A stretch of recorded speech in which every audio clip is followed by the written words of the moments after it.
What is up, guys? Hey, What What is going up? on? long time. You guys have been vacation. I've been vacation. Oh man. Yeah, I told Skylar offline. Busy summer. Busy summer. Um, yeah. Family stuff. Got sick. Nikki's sick. Some Rivian stuff. Um, yeah. It's been busy. You've been busy too, Chris. Yeah. You just did that super sweet Michigan Silver Dunes, Silver Lake. right? Yep, Silver Silver Lake. Lake. It's the only place in the Midwest you can drive on the beach, really. Yeah, and it looks like literally like sand dune beach driving. Yep. Yep. Tons and tons of huge hills. It's insane. It's like we were driving towards it just on not city, rural streets. And you get just like, holy crap, just a huge dune you can see from like a mile away how big it is. Insane. Yeah, what's the highest dune like from like street level to like where you guys are like wheeling? What are we talking? 30, It 40, is. 50 Oh, or it's more? huge. I'll have to look that one up. It's called Test Hill. Um, It looked amazing. I know John with Buckeye State Rivian Club, he put it on and looked like you guys had a great turnout. Big enough that you guys were able to do the Rivian logo in vehicles, which yeah. was pretty cool. Yep, we actually were one short for a minute or two, and it was pretty cool. They didn't post the picture, but all the people got out of their cars when we made the last car that was missing, and then we had walkie talkies. We're like, "Is anybody in the park? We were missing. We need one more truck. We literally need one more truck."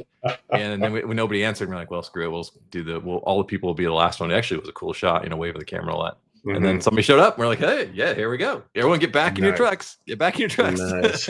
Nice. You know what? Fair. I have been out of the loop so bad that I have not seen that picture. So Chris, if you've got it, we need to pull it up. Yeah. But the other thing, and I'm sure we'll talk more about Chris's trip and my trips and what Jimmy's been up to more on the live stream that is later tonight, but will be before this video is released. So people, we almost always, every time we record, follow Hilbe on Twitter and you'll know if we're doing a live stream. So anyway, but guys, so Chris, once you get that picture queued up, I want to see it. But guys, we do need to talk about Quad Max. Yeah. And I mean, it's here, it's out. Jimmy got to drive one over the weekend, which I haven't heard about yet. Haven't heard his impressions. And Chris, I know you have impressions and or thoughts. So yes, I do. Who wants to go first? I'll go first. So Rivian had a kind of a meet and greet, like show and tell for Orlando North Saturday, in which is great. 38,000 square foot facility, which bests Orlando South by 25,000 square feet, a little over 25,000 square feet. and Like wow. a no joke service center. It was pretty awesome. Great facilities, an actual waiting room, because Orlando does not have a waiting room. I mean, they do, but I don't consider two chairs and a coffee table where you're sitting where the employees are actually working. You're not really like, it's not a place that you're going to go hang out. But yeah, so that was cool. Then they were doing quad. They had three quads there, three quads total.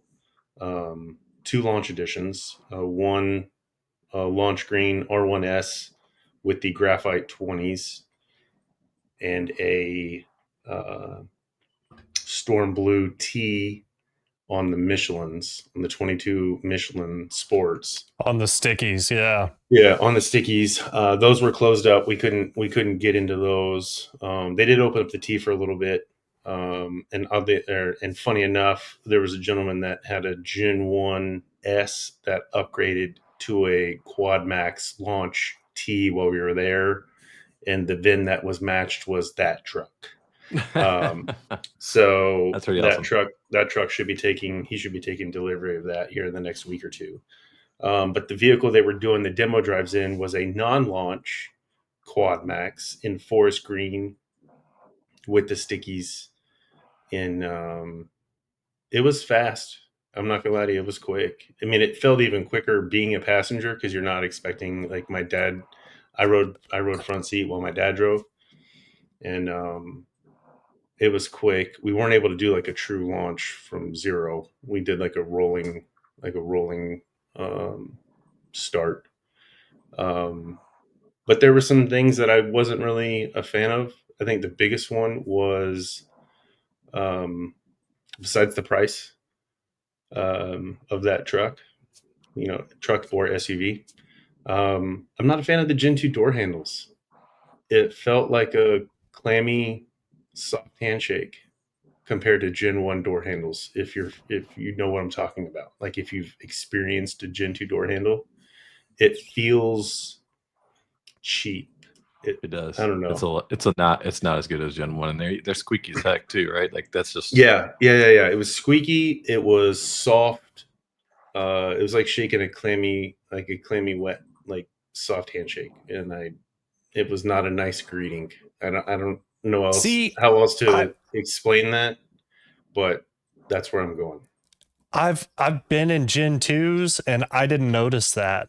So Yeah, that's I, interesting. yeah. I loved the door handle. I had to remind my dad because he was using the emergency. He On the used the inside, emergency. you're Yeah, talking on the about inside. Yeah, on the inside. Yeah. So my dad used the the button. emergency. Yeah, he used the emergency handle. I was like, Dad, wrong handle. It's a button now. And he's like, what?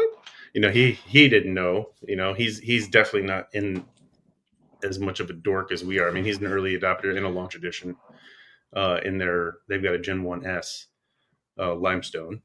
And he was shocked when he heard that limestone is no longer a color. Um, so there are a he's few on the like, I'm shop. There are still some sure, but I mean, 20 like some Gen 2, like 2026 is there are some on the shop still. If you act quick, really, use the referral codes below and yeah, yeah. get Interesting. grabbing. They got the Red Canyon and Limestone on the shop. Just a few of the 2026s. So Wow. RIP, Okay. act quick. Yeah. Sorry So to interrupt. no, you're good. You're good. So he was shocked there. Yeah. So they got a limestone Black Mountain S on the 22 Brights. Um, but yeah, I mean, it was.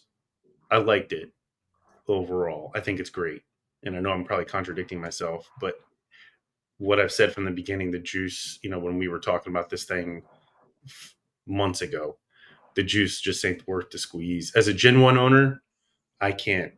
I couldn't pull the trigger to replace my Gen 1 that has been relatively, not even relatively, it's been very good to us um, over the last 3.5 years and 79,050 miles. So wow. like I couldn't do it. But as like if you're a first time owner or you got cash growing on trees in your backyard, like it that thing is so fast. It's dumb. Well, so Jimmy, let's say you do have cash growing on trees in the backyard. Would you go Gen 2 quad? That's so tough, dude. I don't think I would. I mean, literally, I still have both factory 12 volts. Like I still have the same OG batteries. My tonneau cover finally has given me some issues. It doesn't stay closed. Um, yeah, I just can't. I can't justify it. But if I was a first time owner, I would. If I had money growing on trees in my backyard, but I don't. Well, actually, but before I go to the question that I was going to ask, so Chris, what do you think about Quad Max? Because I know you were on the verge of waiting for Mm-hmm. Quad when you got your Dune. So Yeah, I can give finally us your talk about it. thoughts. I can finally talk about it now. So when I went to do my delivery, my Dune. So everyone, the people that don't follow me or don't watch this channel, I ordered a Dune R1T, which is a Trimax, and I took delivery mid-May. So when I went, I signed in to do the factory tour, which they'll do off and on, I guess now. And so I did one.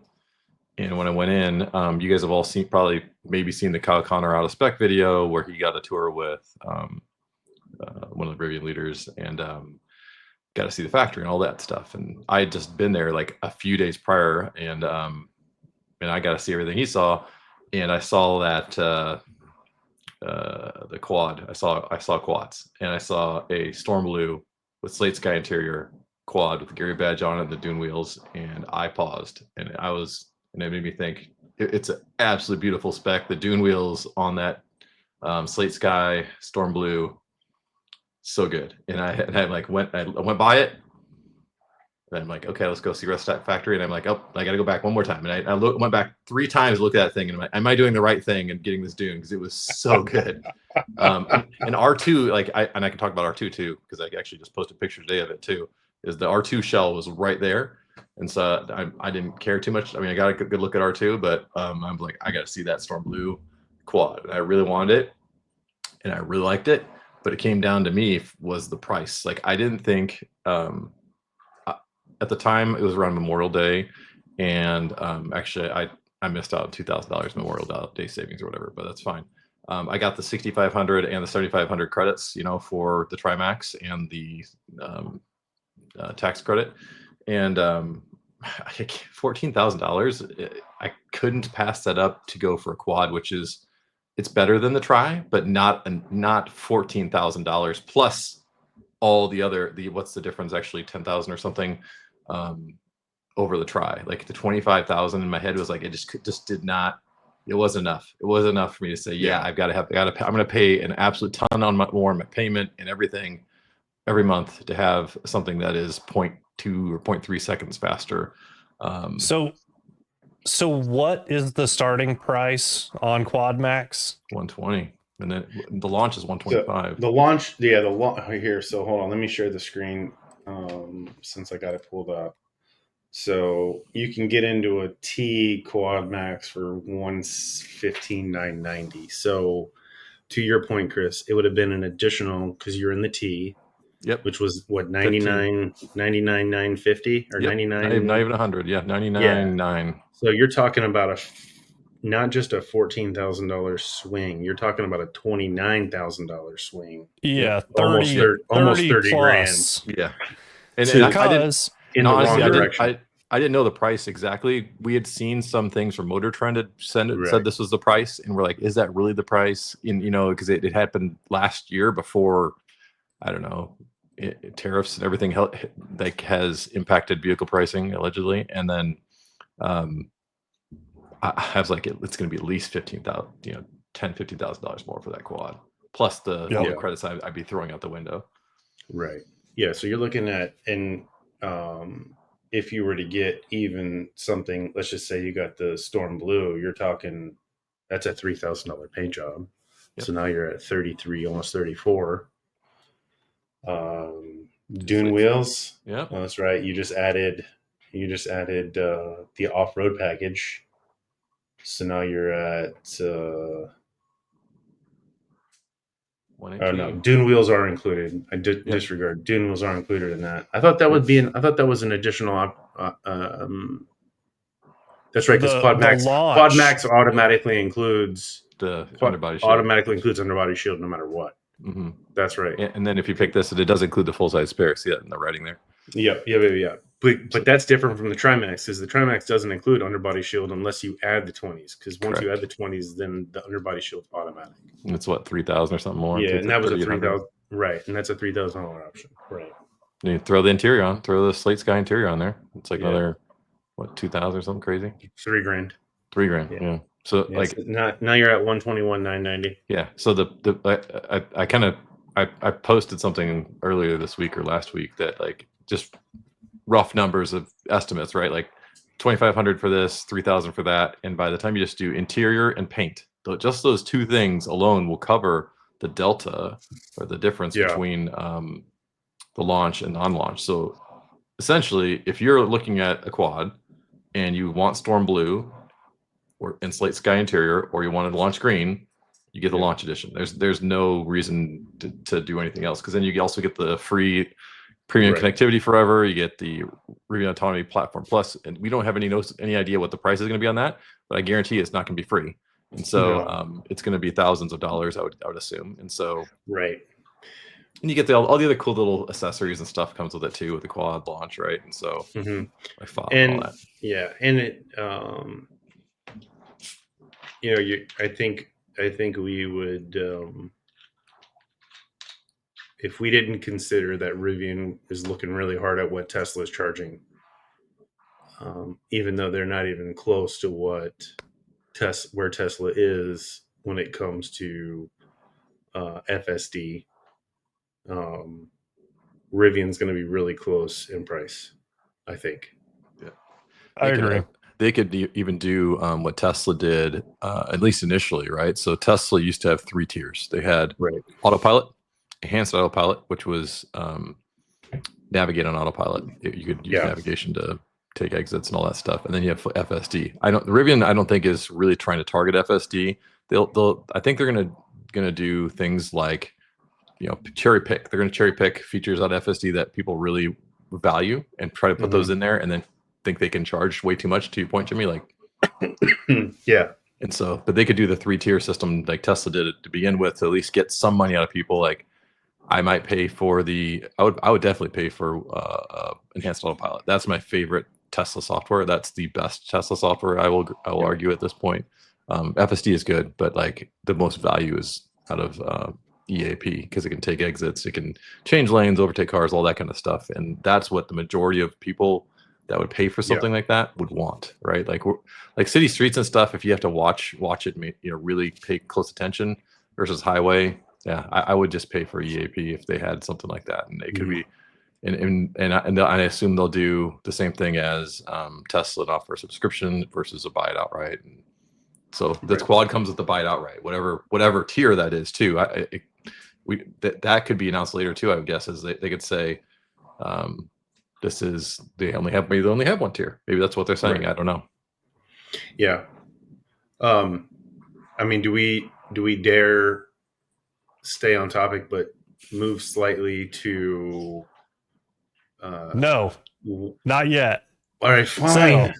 And I say that because we have to be on the live stream in less than 3 minutes, but we do. I want to get this out because Rivian needs to find a way for someone like me. I would want to drive the Quad Max versus the Trimax, both on road and off road, and experience both and be able to make seat of my pants educated decision. And I realize it would be very, very tough for Rivian to do that, but they need to facilitate other channels, other people, other sources of information doing exactly that.